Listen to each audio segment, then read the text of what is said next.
Today I'm joined by a special guest, beauty business owner turned remote closer, Katy Palmer. Welcome. Started as an appointment setter. What would be a day to day? I was doing between 20 and 25 hours a week. Now, one of my favourite things about remote sales, and this still remains the same today, is that you are in control of your hours. It could be 1 hour here, 3 hours there. I'll come back later and do 2 hours.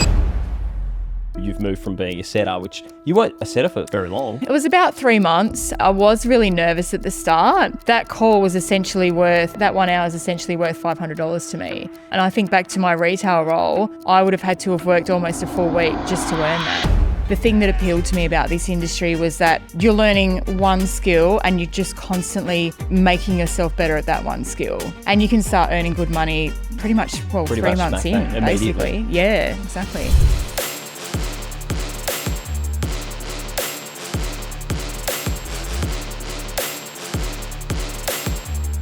Live from the Noosa penthouse, it's the Remote Sales Podcast. I'm your host, Kris Cochrane. Today I'm joined by a special guest, beauty business owner turned remote closer, Katy Palmer. Welcome. Hi, thank you for having me, Kris. So good to have you here. Thank you. It's actually such a beautiful spot too, honestly, best view. Little cove down in Noosa. We're overlooking the water. So pretty. Not a bad spot pretty. Yeah. to film a podcast. Absolutely.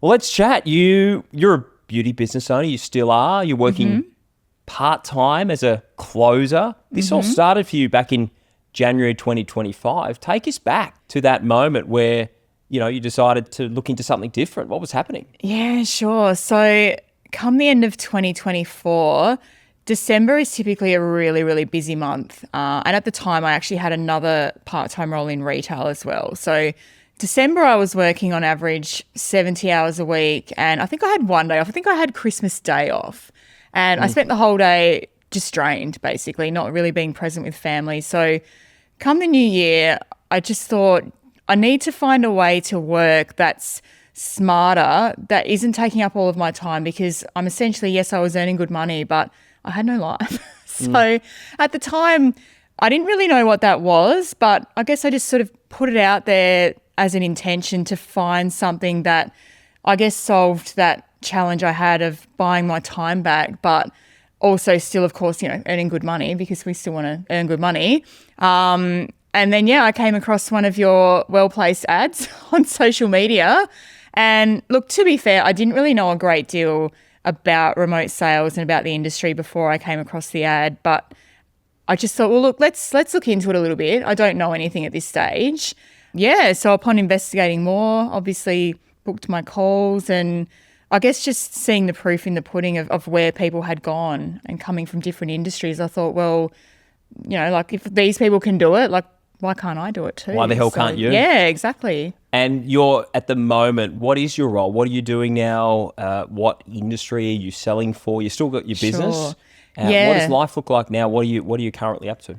Oh my gosh, my life looks so different to the start of the year. So at the moment I am still running the beauty business part-time, but I've cut it back. My view is to essentially close to finish it eventually. I may still keep a few key clients, but really moving into that remote selling space. So yes, I'm working part-time. I'm also selling for 2 offers as well. So I'm selling for an education offer, and I'm also selling for a health offer as well. So really good variety, but I do actually really resonate with both the offers too. I love selling for both of them. Got it. And you recently graduated from setter to closer. So you started off as an appointment setter, you became a closer, and just off air we were talking about you closed your first deal. I did, yeah. So I was setting for about, what are we now, October, setting for about 4 months. For me, that was a good transition. I think I would have been, and this is me personally, I think I would have been a little bit overwhelmed jumping straight into closing. So having that segue of setting first for a while, getting my head around the offer, getting my head around, I guess, just how the industry and how that business worked. I jumped into closing last weekend. So Saturday was my first day. My first closing call was 3 hours and 15 minutes.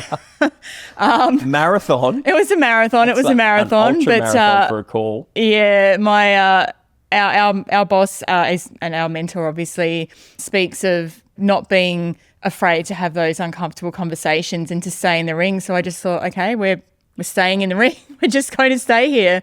Unfortunately, that one wasn't closed, but I did close my first deal 2 days later. So Let's go. That was a win. Let's go. Much shorter call as well. A lot shorter calls. Yeah. Well, listen, I have to say my experience, the long ones, they can come off, but sometimes the longer you're in the saddle with someone on a call, the less likely it's going to close because you've got someone who's very indecisive and they're stuck in a story as to why they can't move forward. They want to move forward. They're telling the right things, but then there's some story which they just can't escape. Pretty much. Which, and that which was, I'm sure is what happened. Yeah, and look, that was the case. The gentleman, he was ready. He was ready to buy, and then the cold feet kicked in whilst we were going through finance, and then we just looped for about an hour and a half after that. So it was a lot. And look, there were certain times where I thought he's back in, and then he was out. But I guess the main thing was I thought I'm just going to stay on this until he hangs up on me, essentially. So look, it wasn't a win, but I guess the takeaway from that was I wasn't scared anymore of any closing calls after a 3-hour call. There's not much to be scared of. The nerves have gone. when you've had that on your first call. Yeah, pretty much. Just an idea for people who might be listening, thinking, putting two and two together, what's a ballpark income you can make on a monthly basis just from this, and how many hours are you working a week at the moment? Yeah, that's a good question. I mean, your income does depend a little bit on how many hours you can contribute to the role itself. So me being part-time at the moment, I mean, unless I'm closing every single deal, I'm probably not on par to make the 30K a month, but it's definitely achievable to make sort of between 2 and 5K a week working part-time, so working 20-ish hours. Obviously, if I work more, there's potential for more earnings as well. I guess the other thing that I really liked about this particular industry too is that it's one skill that you're continually refining. So there's no kind of end point where you know the thing and that's it. There's always that opportunity to get a little bit better, and how could I have handled this situation differently, and how could I have changed my cadence at this time that might have made a difference. So there's one skill you're having to refine, and you can just always get better at it. And when you get better, your results get better, your earnings get better. 100%. You don't have to work as many hours to earn as 100%. much, or if you want to earn more, you just have to, as you say, get better. You have to improve the skill. Yeah, exactly. And I think too, part of my decision to even switch into this industry was, I'm not really in a position now where I want to go back to university and study for 5+ years to, then be the junior and be doing the photocopying, making the coffees, to eventually make decent money. The thing that appealed to me about this industry was that you're learning one skill and you're just constantly making yourself better at that one skill. And you can start earning good money pretty much 3 months in, basically. Yeah, exactly. If we go back to the start, let's talk about the problems or some of the things that you were not happy with as a business owner, because you were running a beauty business. You were working in retail. Yes, I was. Memory, yeah. Which was a bit of a drag. Yes, it was. Oh, look, preface there, the team were lovely, but just, the hours, and there's just the return for money as well. So you're paid per hour. Paid per hour, retail rates. Getting what, $25, $30 an hour? Yeah, $30 an hour. On a Sunday, you'd get a little bit more, but it's a Sunday. Who wants to work on a Sunday, right? And you're traveling. Travel wasn't too bad. And look, I have worked roles in the past where I've had to travel an hour and a half each way, but thankfully for that role, travel wasn't bad. But just with respect to earnings per hour and the amount of time I was putting in, particularly in the month of December, of course, is insane for retail. So I'd finish a really hectic week of work, look for my pay slip and think, oh, is that it? Yeah, it just, and that's what I mean. I guess that come the end of December, I just thought, well, this isn't a smart way to move forward. All I am doing is dedicating my entire life to working just to earn enough money to pay the bills, and I can't enjoy it. So, something had to change. Yeah. And I know with your beauty business, and hopefully your clients aren't listening to you when you're saying that you might be closing the doors, but and they probably will be, but I know you're working long hours, late nights. It was a bit of a grind. Yeah, you're it really working was. a lot to get you're earning good money, but you're also working massive hours. That was the trade-off. I was earning decent money, but I just had no time. I didn't have weekends. I didn't have a life. And to the point where I'm, looking at myself in the mirror and thinking, that's great, you're surviving. You're not thriving. You're making everyone else look fabulous through your beauty business. and you're there looking haggard and tired, and that's just not a way to live. So what you were in reference to your comment about working crazy hours, what I typically would do with my beauty business is I do after hours appointments. Obviously, a lot of ladies work. So lots of days I wouldn't even finish until sort of 8:30, 9 o'clock at night. And then, of course, I'm still having to pack everything down, still have dinner, still sort myself out. So I wasn't even really having that time in the evening just to chill out on the couch. Like I really did work from when I woke up till 9 p.m. at night. So it had to change. And a lot of business owners do that, which... Yeah. And again, you make money, but when you're a sole trader like you were and are, it's not like you've got the leverage of having a team who can come and work for you. There's that sticky part when you start a business and it's you're doing everything. And then a lot of business owners kind of struggle to actually get the leverage where you're able to get the team and you can live that life of the entrepreneur. And so what you end up being, and this is we saw, because both from the fitness industry as well, like many moons ago, we saw you would see fitness trainers as well do the same. Start a business, you work for yourself. You're like, hey, this is how good is this? Mm-hmm. I don't have to answer to a boss, and I don't have a job. I'm flexible, but then end up working twice as much as they would in a 9 to 5. And if you look at your hourly rate.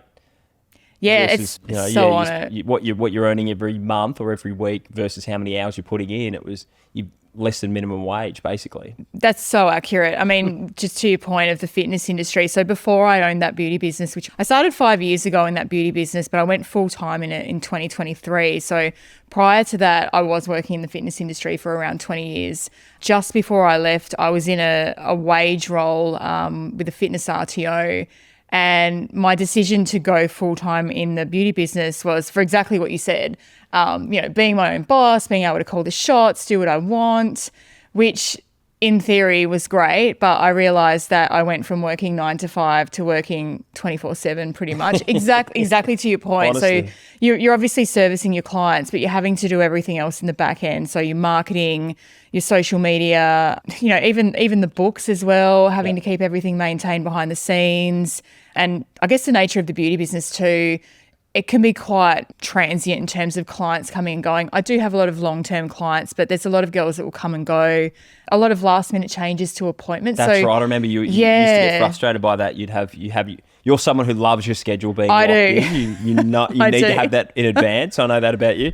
And, when people have last-minute changes, it really frustrates you. So frustrating. You really are at the mercy of others because at the end of the day, obviously you're reliant on them coming to you for your earnings. But, if they can't make an appointment and they need to change it, you kind of have to roll with that to some degree. And, in terms of, I guess, my own schedule, I didn't really have control over it. As much as I set the hours, if someone couldn't come at that time, well, I needed to make it work and fit them in. And, I didn't really have a work week. I just kind of worked all the time, basically. You did? Yeah, pretty much. I remember because we chatted when you started. It was one of your pet peeves was just your schedule working 24/7. Last minute changes would completely throw you out. Definitely. And it was also one of the difficult things for you making time for the training when we started. Yeah, it really was. And look, I'm so glad that I did. It pissed off a few of my lash clients at the start. So obviously with the trainings running, sort of 5:30 times, that's of course a peak time for afternoon lash clients. But, I sort of said to them, look, we need to run at 6:30 instead because it's just so important I do these trainings. Yeah, so, that was obviously a priority to me in changing fields that I attend those trainings. So yes, that in itself did disgruntle a few clients, but I had to do it. It was important. And I mean, I felt guilty for doing that too. Simply to your clients? Guilty, to the clients for basically saying, oh, sorry, I need to take 1 hour of my day to do something for me. And again, I sort of look in the mirror and think, do you need to be guilty about this? Why are you guilty about this for? So it's weird how we feel that way, isn't it? Yeah, it is. And not many people are able to make the time to change their situation as well, or they choose not to. They choose to, they're very busy. So we hit this a lot. You get busy, you're working 9 to 5, you've got your kids, you've got your family, you've got whatever you've got outside of work.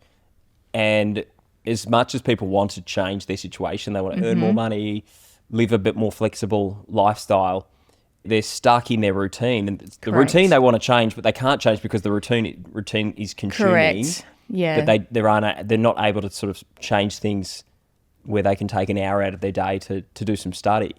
And I think that's, I think that's the kicker too. People say they don't have time, but it really is a choice.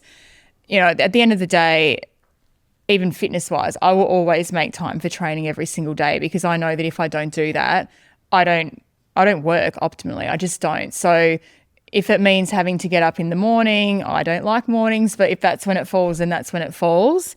But I think at the end of the day, if you look at the most successful people in the world in whatever industry they're in, these people are busy all the time and they're still always taking on more projects because it's a case of priorities at the end of the day. Yes, you need to make sure you eat, you need to make sure you sleep, of course, but how you spend your day, I mean, even now, I could probably say I've got times that I could use better than what I'm doing right now, but until something comes along that I need to reprioritise, it kind of goes missed a little bit.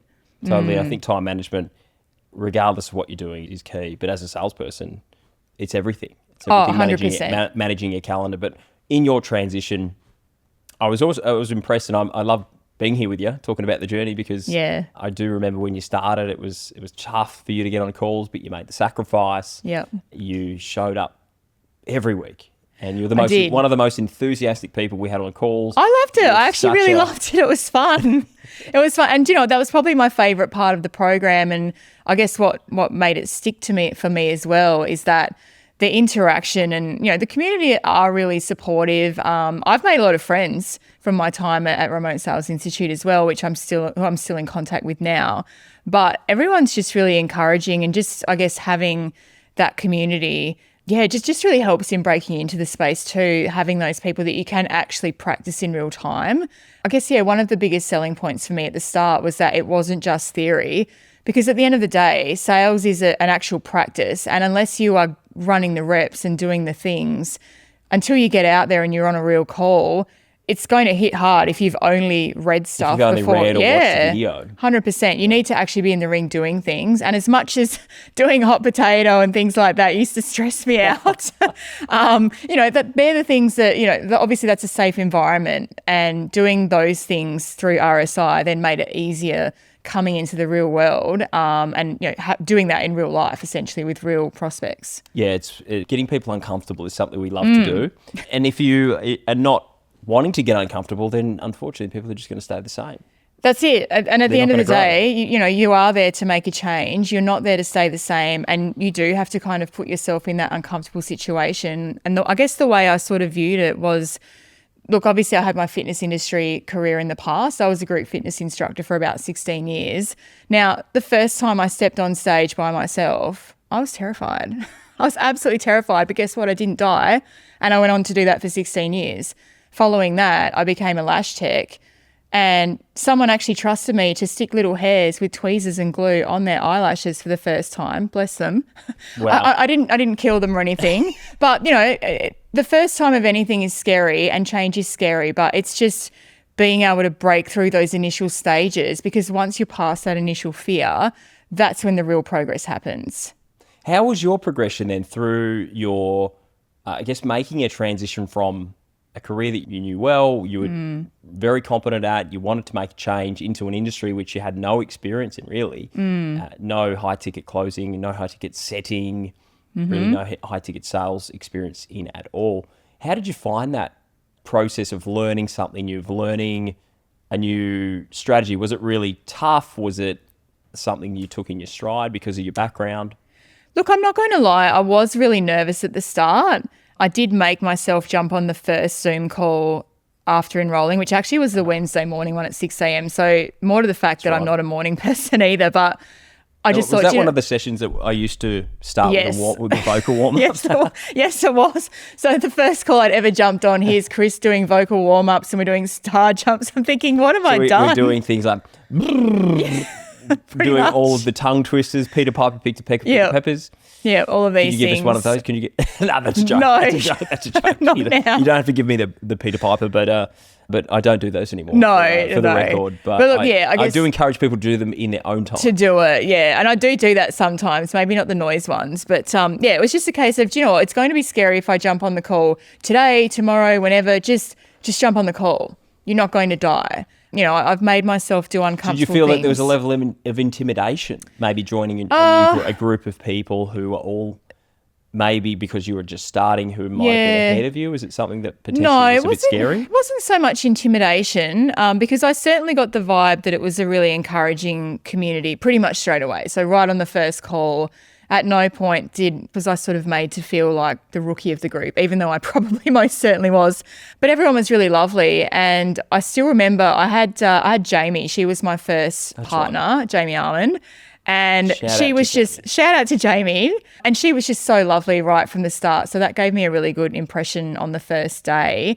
But yeah, everyone was really encouraging. And if ever I was a little bit, I'm not sure what to say or do, I'd just get encouragement from the group. And, after that first call, every subsequent call after that became a bit easier. And I think that's also why I tried to be encouraging for new people coming in because, it is scary at the start. So, the easier I could make it for them, hopefully they then settled in too. Again, and then they'll make it easier for someone else. Yeah, and that's where exactly. I think culture of a sporting team, the culture of a community, it doesn't just lie with the people who are at the top or who are teaching or coaching, the coach of a sporting team, for example. The culture is how the team behaves and how people in the team absolutely coach each other and behave to each other, and especially how they treat newcomers. Yeah, absolutely. And I mean, don't get me wrong, Kris, like you led the team really well. Same with Shani as well. Even doing things like, going through your intentions for the week and going through your wins for the week and what's something positive that happened, because some weeks were hard. At the end of the day, I was running a business. I still had my little retail job on the side and I'm still trying to do a course. So some weeks it was easy to, I guess, lose myself to the overwhelm, but then coming to those calls and bringing it back to, okay, well, what are some of the wins this week? Just encourages you to shift that mindset to, okay, well, some good things have happened and how are we moving forward? So the calls actually really, I guess, gave me that lift up as well. I mean, thanks for that. Wow. That's good. Good to know. The calls really, lifted me up and just... I think getting around other people as well, like not just us, but just the group, you're on calls with motivated individuals. Like you're in a community of people who are on a similar journey. Exactly. And everyone's pumped. Everyone's motivated. They're sharing wins. People are seeing results, and it definitely seems to motivate everyone else. Look, it really filled my cup, and I know there's a saying, something about how you are like the most how do I say that? You're the sum of the 5 people you hang out with. That's the one. Yeah. That's the one. And look, to be honest, a lot of my close friends aren't really, I guess, in this space of, personal growth and wanting to better themselves, personally, career-wise, etc. So I guess finding my tribe was really important to me too. So aside from the skills, just being able to network and, be around other people that were just as motivated as you are kind of lifted me up as well. Absolutely. What was the timeline from your transition? So you started in January. Mm-hmm. When was it that you landed the role? Yeah, so I started it was late January that I started. My personality type is I need to be across everything before I jump. So I was actually offered a role, I think in my second week. Yep. And I did go through the interview process, and I believe in the end they actually didn't end up hiring anyone at all. But I'm actually kind of glad in a way because I really wanted to actually do the course first, because at that stage I was obviously very, very new. Green.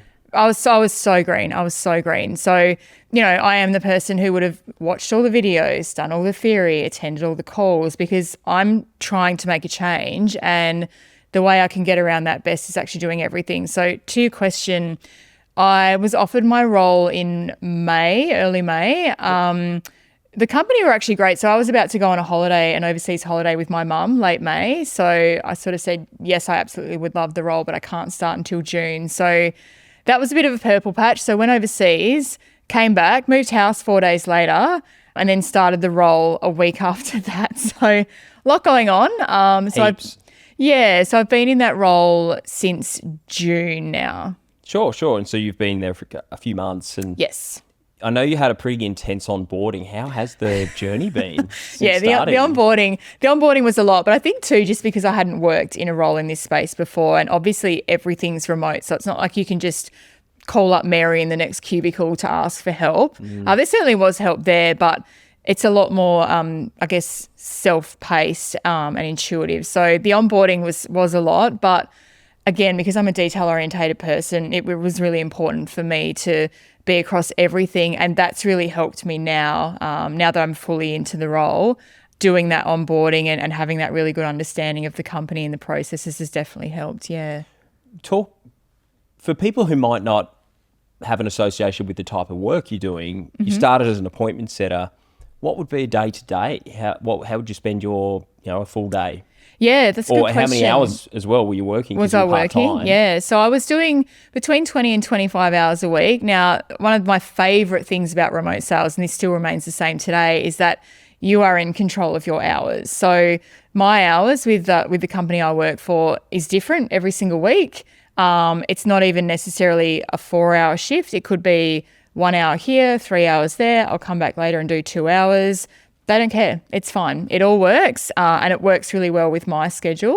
So, yeah, 20 to 25 hours a week. And in a setting role, typically they have a system called the dialer, and this is where all of the unqualified leads come through marketing. So whatever marketing funnels they have out there, whether it be social media, ads, etc., this is the system that captures those leads. They're not qualified at all. So you're essentially calling these people. They have provided their details, so it's not a cold call. It's not a cold lead. No. It's not a cold lead. And look, for this health offer, obviously they've responded to something health related, whether it be about their heart health or some kind of element to do with their health. They've left their details, so getting a call from me isn't a complete surprise. And then, we basically go through a series of questions to, I guess, really qualify whether this person is a candidate for the actual offering or whether we send them some free resources and call it a day kind of thing. So a few calls, a little bit of pipeline management. Would you be following people up after an initial call, or is it really they're either qualified and you set them or they're not and you just let them go? The system itself, I guess the only pipeline management for that particular role is, if you call somebody and they're at work and they can't chat and they say, call me back after 5:30 p.m. The system's great in that you just add a note, schedule a call back, and then the dialer will essentially bring that call up at that time. So whoever is on at the time will get that call just so that they are actually called back at the right time then too. So a very minimal pipeline management. Nice. Yeah. What's the dialer? What's the system called? It's called 59. Oh, cool. Yeah. Cool. Sounds like a great system. It's really good. Makes your life easy. Yeah, it was a little bit overwhelming at the start because it does, I guess, feed calls quite quickly and you do have to be ready to take the calls. And again, first day on the dialer, stressful, but I just thought, just do it. It's very repetitive, and once you're in the throes of it and you have a few good calls, the more you do it, the more familiar you get with the script, the more you can really, I guess, still follow it but tailor it to that person on the phone and what they're specifically looking for. And you were able to find an offer that really aligned with your background as well, health. Yeah, it really does. So the offer that I'm on now, the health offer, really looks at their medical health. So they'd get their bloods done at the start of the program. They then have a tailored program to, I guess, improve their health markers. So whether that be losing weight, managing diabetes, cholesterol, high blood pressure. So yeah, it really aligns with my previous experience in the fitness industry for sure. For people who might not have any understanding of what a sales call looks like, or who might be intimidated by the thought of taking a sales call, what does a typical sales call look and sound like for you? Yeah, that's a good question, Kris. It's very different to what I thought it would be. So first going, into Remote Sales Institute, I had the typical idea of sales as the whole, used car salesman and sneaky tactics and all that sort of thing. It's actually really not like that at all. It's more about really getting a clear understanding as to the prospect on the phone, what challenges are they facing, getting a real clear understanding of where they're currently at, getting them to really see, I guess, what happens if they don't address this, because a lot of them don't. A lot of them, that's probably the part of a sales call where they might even get emotional even thinking about it because they've tried not to. And then getting them to recognize that the product or service that you have to offer will actually not only solve their challenge, but then getting them to visualize what their life would look like once they implement that change. So I'd say it's more of being a change agent and helping them facilitate that change rather than trying to sell them shit. Would you say is it more like a coaching session than a little bit? Used car salesman? Oh, do you know what? Sometimes it can even be like a bit of a counselling session. I guess, yeah, look, you want the prospect to open up because you're wanting to get to their real why. So a lot of the times you'll get a call and they'll say, oh, I want to lose 10 kilos. And then further into the call, if you're skilled at asking them the right questions, it'll come down to something really specific. Their partner made a comment to them last week about their weight and how that's internally affected them. And that's their real driving motivator behind the call, as opposed to just, randomly wanting to lose some weight. The moment of decision. Yeah, basically. Moment of decision. It's powerful to go back to that tangible moment of decision. Definitely. Where things really changed. Definitely. For them, and when they made that decision to make a shift. And that's the thing. So people don't buy with logic, they buy with emotion. One thing I found really helpful for myself getting into, the role I'm in now is actually listening back to a lot of the top closers for my company, listening back to their calls and just seeing, one, how they go about their questioning, but also how they handle the objections when the prospect really wants to do it, but something's holding them back, and just watching how they navigate that has really helped me. I'll continue to do that. It's what I do in my spare time, listen to these calls. I think a lot of salespeople do and should, especially when you start on a new offer. And now for you, you've moved from being a setter, which you weren't a setter for very long. No, not really. It was about 3 months. Look, my boss sort of flagged to me probably about 2 months in that he wanted me to move towards closing. And look, to be honest, at the time it probably was a bit of fear on my part too, because I sort of viewed the closers of my company a little bit on a pedestal. And I even now, I think they're amazing. But it was almost a bit of fear of, well, can I do that too? Can I really do that? And look, credit to my boss too, because he's really passionate about getting us to reach our full potential. So he's got a really good knack of seeing what we can do, sometimes even before we can, and not pushing us, but encouraging us to reach that level. So now that I'm there, I do sort of think I probably should have jumped a bit earlier, but into closing. We're here. Into closing. Got yes. it. So it was your decision. It was my decision in the end, but it was almost a case of, what are you actually waiting for? This is what you've trained for. Just do the thing. Just do it. And for people who, again, don't have a lot of context with it, what has been then the difference now that you're on the closing calls?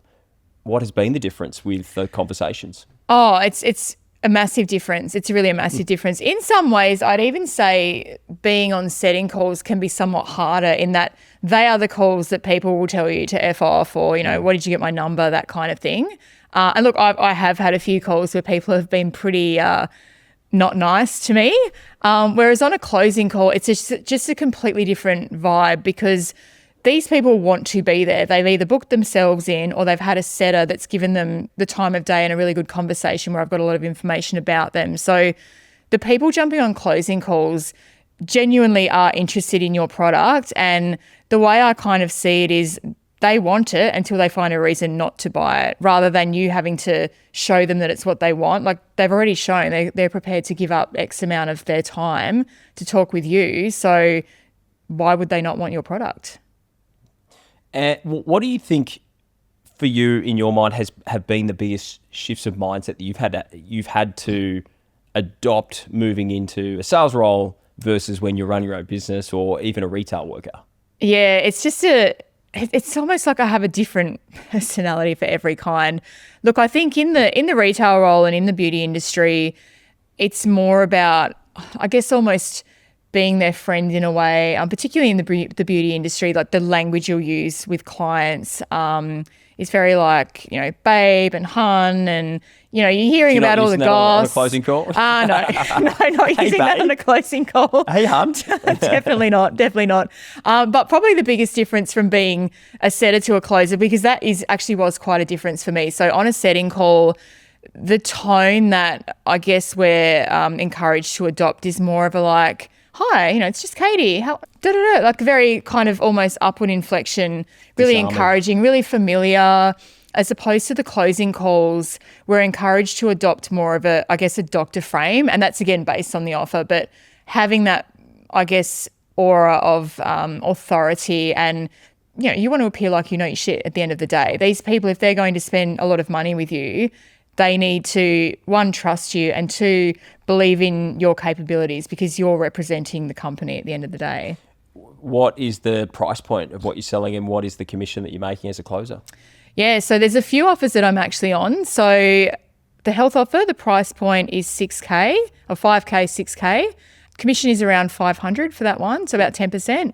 And the same with the education offer, that's 10K offer, and commission is 1,000 on that one. Nice. Oh, juicy. Nice. It is. Nice, It big, is juicy juicy. commissions. It is. And you can see being on a team, you just started as a closer, so you haven't had the 20K months yet as a part-timer, which a lot of people do, but you're seeing other people on the team are making great cash. What's the person, or I guess the top closer on the team making? Oh, look, I couldn't tell you exactly what she's making. But look, there'd be some days where she'd maybe do 5 or 6 sales in a day. And she does work 9 to 5. That's her decision to do that. But it'd be not an unusual day for her to, make 5 or 6 sales in a day. And she's just so good at what she does. But because she's done the reps as well, she's been in that role for a long time, and she's worked hard, studied hard, done the reps, and I guess she's in a way my person that I look up to, and I think, well, what can I learn from what this person's doing and replicate that in my own calls? Is that something else you've enjoyed about moving into sales and away from being a sole trader is being around other people in a team? Yes, definitely. And look, I had a little bit of sadness when I finished RSI because, of course, I essentially left the team behind too. When I first started in my offer, being a newbie, not knowing anyone, and being based online, our main form of communication is Slack, and even Slack was new to me, so not initially having that contact, but obviously, you're there for a little bit longer, you get to know the team, and I love that. I've become friends with a lot of people on the team, and again, sort of similar to Remote Sales Institute, everyone's there to, do better and push themselves and encourage each other. And there's a channel on Slack called the Dream Team. So anytime there's a sale, you'll put that in there, and everyone reacts with all their emojis, and it's like, it's such a high vibe in there and such an encouraging environment. So even remotely, you still kind of get that sense of like, teamwork. It's definitely, it's really fun. Definitely. The Slack is it's so hard to explain for anyone who's not worked remote and who's lived in an office. But all the best parts about the office, the culture, they live in Slack. They live in this tool that we use. Yeah, it really and does. especially as a closer, when you make a sale, there's really nothing like making a sale, especially when you're starting on a new offer. Yeah. And you make your first sale, and you just get the congratulations from everywhere. Oh, it was everyone's it was incredible. from different parts of the company. Yeah. Oh, look, and even my first call that I took on the Saturday, so the way that Slack works, it's very transparent in that you can see when someone is, on Zoom waiting, when they're waiting for someone to join. You can see when they've jumped on. And until you hear anything more, you can essentially assume that they're still on the call. So my first call on the Saturday, encouragement when I was on, I'd obviously had to say, yep, on the call. So I got a lot of encouragement there. And then you're also stating, if you're starting finance, you would write that on Slack too. So even writing that, the high fives and everything coming through. And even then people sort of saying, do you need a hand with anything? Because obviously I'm on this live call. So knowing that you have that support there, even though it's remote. So if anyone's, I guess, kind of thinking, I don't know if I'd want to be isolated, you're really not. You're really not. Especially on the right offer. Yeah, 100%. And I do think it's important to be on an offer that you're excited to sell for too, because if you don't have that conviction, it is going to show through on the call. It's going to take a lot of acting. It definitely is. A lot of acting. A lot of acting, a lot of faking, which most of us aren't very good at, so we have to be very authentic. I'm terrible. I don't think I've ever sold something I'm not passionate about. So but the good thing is with remote selling is that there are so many different niches. So, if this particular niche doesn't suit you, that's fine. There'll be something else that will, definitely. How has life changed then? If we look just the sum total of where life's at now versus where it was when you started, what would you say the biggest, maybe top 3 shifts? Top 3 shifts. Number 1 is time. I have more time. Yeah, that's definitely the biggest one. There's no way I'd go back to doing what I was doing before. Not a chance.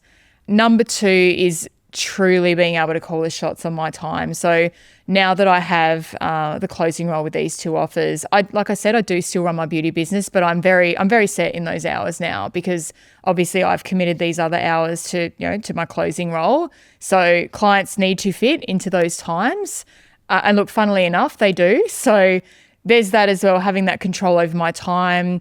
Even things like this, being able to come and speak to you on a Friday morning. Imagine if I was still employed and having to ask my boss for Friday morning off, and what for, and I just do it. Yeah, you get to block your calendar off. Yeah, 100%. Yep. And probably the third thing, and I'm hoping that then this will even get better, is the money side of things too. So like I said, first close this week, that call was essentially worth, that 1 hour is essentially worth $500 to me. Now, and I think back to my retail role, I would have had to have worked almost a full week just to earn that. That only is going to improve in time. So the more I can close, obviously the more money I earn, but I'm not having to use all my time to do it. What a change. Yeah. What an truly. incredible change. Truly. And I'm so proud to have helped you, but I'm also proud of you for where you are now, having been there from the start and sort of seeing the journey play out. It's incredible. I'm actually, I couldn't have been happier with how it panned out. Like I said, I didn't really know what remote sales was at the start, but like I said, my goal for this year was to find a way to work smarter and not be giving away all of my time. And, I thought, well, this opportunity looks like it could do that. Let's see what's involved.